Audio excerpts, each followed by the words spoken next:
High to everyone watching this. আজ একটা serious issue, কিন্তু মজার ছলেই বলছি।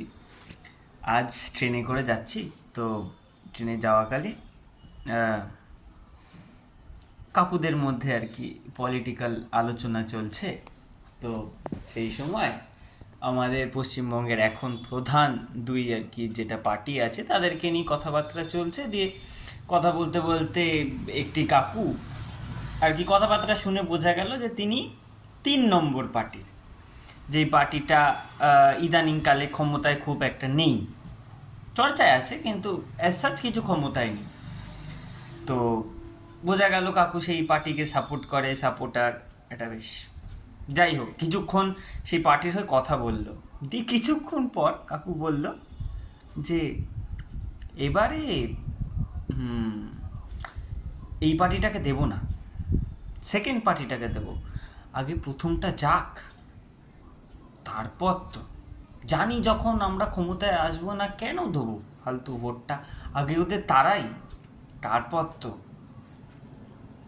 আমার এই জায়গায় একটা সিম্পল কোয়েশ্চেন, যে আপনি একটা পার্টিকে সাপোর্ট করছেন, পার্টিকে সাপোর্ট করার পরে আপনি গিয়ে অন্য একজনকে ভোট দিয়ে আসছেন, এটা কি বোঝাচ্ছে? যে আপনার মতাদর্শের প্রতি বা আপনার পার্টির মতাদর্শের প্রতি কি ভরসা নেই?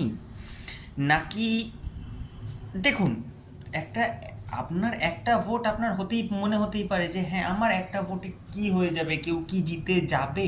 না, অবশ্যই জিতে যাবে না, অবশ্যই জিতে যাবে না, কিন্তু আপনার মতন হাজারো মানুষ আছে যারা এইভাবে ভাবছে যে এবারে অন্য কাউকে দিয়ে দিই, এরা ক্ষমতার থেকে যাক, তারপর না হয় দেখা যাবে।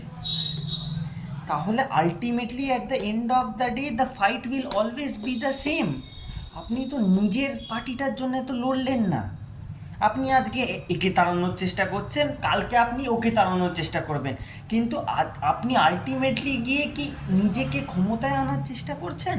না, আপনি ভাবছেন এখানে 3টে পার্টি এ, বি আর সি, আমি বিকে ভোট দিয়ে একে বাদ দিয়ে দেবো, তারপর আমি তো অলরেডি সি রয়েছি, আমি আবার সেকেন্ড টাইমে গিয়ে সিকে ভোট দিয়ে দেবো, তখন বি আবার পালিয়ে যাবে। কি মানে আছে?